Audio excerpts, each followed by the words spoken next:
irritate others, but you know, they need to learn as well as we do that it's going to happen, and so you might as well deal with it. And instead of getting upset and aggravated, how about whatever? So I'd like you to do that and see if it doesn't work for you. It also helps us to understand flexibility in life. We've got to be able to go with that flow. Sometimes it takes us over a rock, and sometimes we stub our toe, and sometimes we walk into the wall. But whatever. Facing major change is universal, and it's absolutely important that we can deal with it.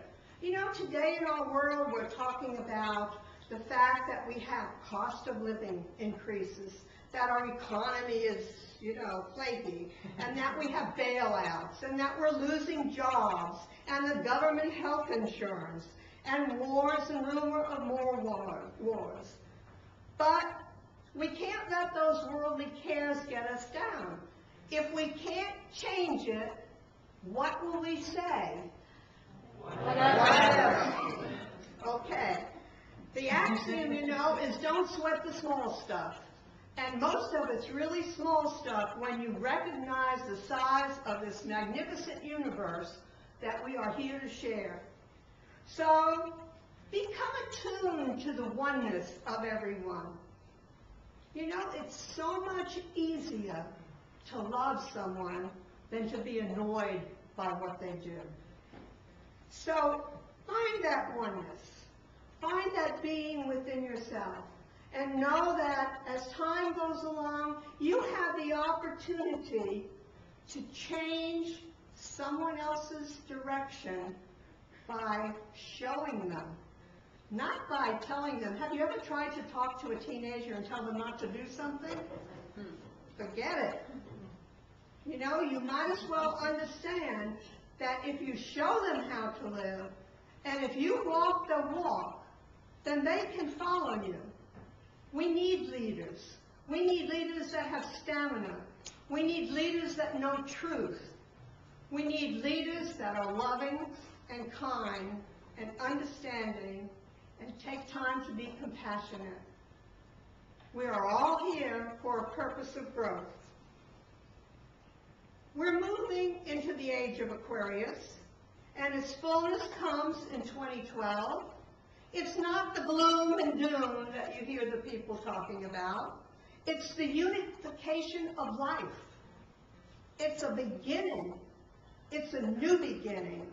Squash those predictions of negativity every time you hear them, and share with others what is going to happen and what is going to take place. I know I've mentioned probably before about the Rosicrucians and what they predicted, but I'd like to share with you what the oneness movement is teaching. And they explain it this way. You know, we all talk about, gee, life's moving so fast. Life's just going faster and faster all the time, isn't it? Mm-hmm. Well, the universe is moving, and while we have so much friction and dissension and all these things that are going on that are negative, is because the vibrational change is magnifying, and those that do not understand it are falling into the glitch of the negative. But we who understand natural law should understand that it's a time for us to move in a new direction.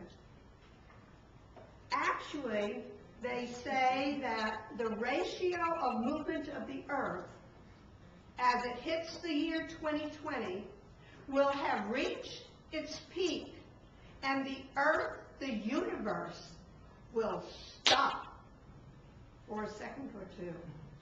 And it will go on and on and on, faster and faster, and we will be moving into that age of Aquarius where we will have the golden age and where we will start to see the power of love move on this earth. There will be an age, none of us will live here on the earth to see it, but this will be a place of love and understanding. The greatest vibrational change is taking place in your lifetime.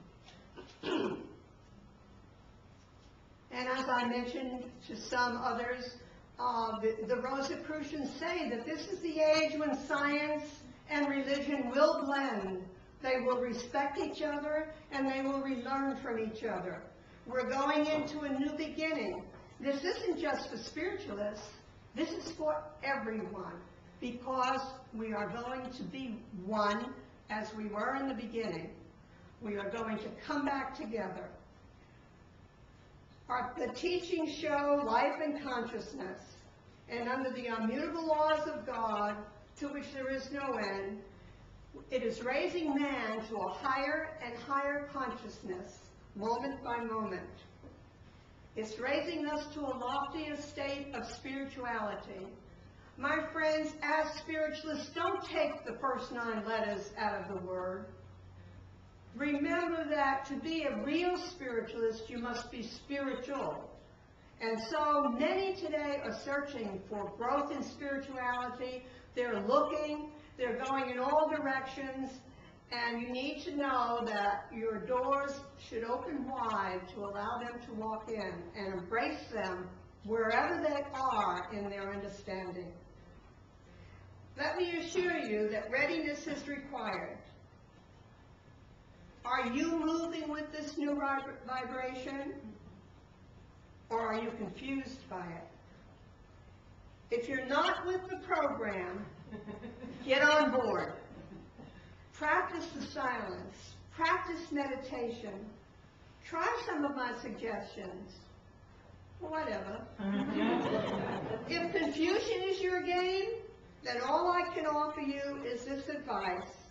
Andrew Jackson Davis said, under all circumstances, keep an even mind.